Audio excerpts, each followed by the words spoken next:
Hey, my name is Esther, and in this video I would like to tell you a little bit about values and dreams. These two things are very closely linked. But first, we'll talk about values. Values are things that make your life work, your personal compass and your beliefs. The values of your life are what you consider to be right and good and desirable. There's a long list of terms that are considered values in our society. But which values are your own is up to you. A person's values develop over a long period of time. Your values probably have their roots in your family, but are also based on important people and role models you have in your life. If you're a believer, values are often a result of your faith. But even if you're not a believer, your values may be exactly the same. So here are a few examples of values. Loyalty, integrity, trust, friendliness, team spirit, a sense of justice, responsibility, passion and compassion, courage and optimism, punctuality, freedom, fun. There are more than 100 defined values. And there are also negative values such as power, fear, dependence, or laziness. I assume that such negative values are not on your list, but if they are, you should have a word with your partner. You need to know what values you have because you base your whole life on them. It is important for your relationship and your future together that you know each other's values. Imagine you marry a person and only afterwards you find out that your partner has a completely different attitude toward faithfulness than you, or towards honesty, or you both have a totally different idea of the role each of you should play in a relationship, or the role of money. And since our values are our moral compass, they also influence our attitudes towards marriage, children, and child rearing. Unfortunately, there are far too many examples, and the following happens. Two lovers marry, and after a few years discover they don't share basic values at all. Maybe the husband is resentful of his wife because she never wants to have fun and doesn't like parties. His wife, on the other hand, wants peace and quiet and prefers to visit museums, which he thinks are the most boring thing ever. Or he likes to control and save money, but she loves adventure and freedom. Imagine their problems planning a family vacation. Still though, there can be common ground. You just need to be mindful of the differences. If you don't, you're like two ships passing in the night. Life is easier for couples in the early days of their relationship when they are so in love. Why is that? Simply because in the infatuation phase, that is the first 1 to 3 years, each of you is much more willing to approach the other. But no matter where you are in your relationship, you need to walk to find a common value base for your life together. You should know which values are most important to you in your life. So task number 1, determine your values. Make a list of the 5 values that are most important. Which ones are crucial? Do some free association. What comes to mind when you think about what is really important to you? And when you're done with your list, ask other people, which values come to mind when you think about me? Ask those people who know you well, your partner, your parents, friends, or siblings.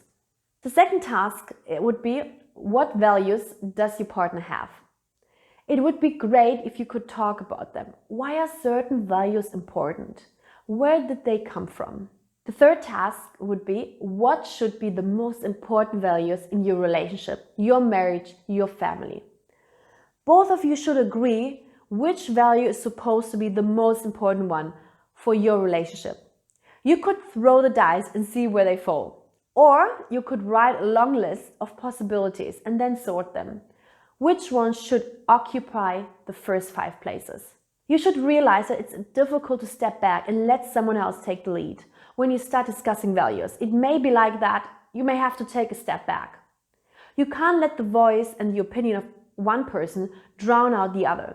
But this could happen if one thinks that his or her opinion is not important or not valid. That would be bad. If one person gives up, then there is something wrong in your relationship. Solutions?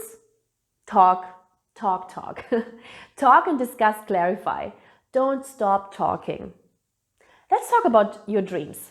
Your life dreams are totally influenced by your values. If your values consist of adventure, courage, and optimism, then your life dreams will look different than if you're all about discipline, calm, and modesty. Of course, none of what I mentioned is judgmental. Everyone is different, and these differences are a gift. As an old saying goes, opposites attract. And indeed, people often feel attracted to someone precisely because he's so different from the way we are. But to be sure, certain areas of life should be based on common ground. It's no problem at all if one of you is more extroverted, the other more introverted.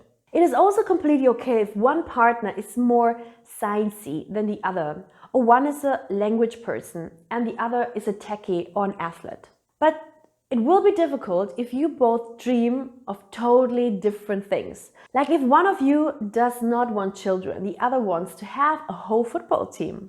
Speaking of sports, in sports we have the obligatory and the freestyle. The obligatory is the standard, the stuff that all the athletes have to do. And the freestyle is the fun stuff, the creative stuff. That's how we can define values and dreams. You've made it through the obligatory.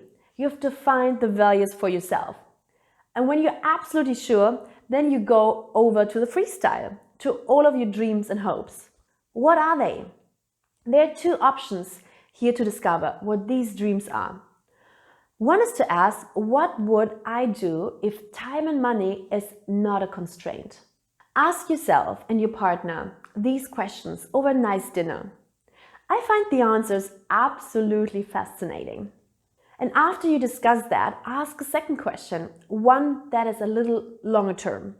Imagine you're old and you would look back on the life you lived. What would you like to look back on? If you imagine that, you will realize the things that matter now in your life. All of your deepest desires will come to the fore. Here's the food for thought. Is it a dream of yours to own a big house, or to travel the world, or to be a missionary in Africa? Or do you want to build your own business? Or maybe is it your calling to run an orphanage? Or to have a lot of kids yourself? Or you want to build your own app? Or you have always dreamt to own a horse or horse farm? Or have you always wanted to speak fluent Spanish, dance tango, change the world, become president, establish a church, or own a Ferrari, or play in a band, or even win the Super Bowl? A lifelong dream is a lifelong dream because they make us dream big. If you ask someone what their life dream is, watch his face light up. He'll smile and he'll tell you exactly what he's thinking about. There's a verse in the Bible that is very fitting. Jesus said, "What is impossible with man is possible with God." You will find it in Luke 18, verse 27. So write down your dreams and ask your partner what his dreams are. And last but not least, discover your common dreams. What makes you two a couple? What do you two want to accomplish? What are both of your desires? What do you both want to look back at when you're old? It will get you much closer together as a couple if you have common dreams.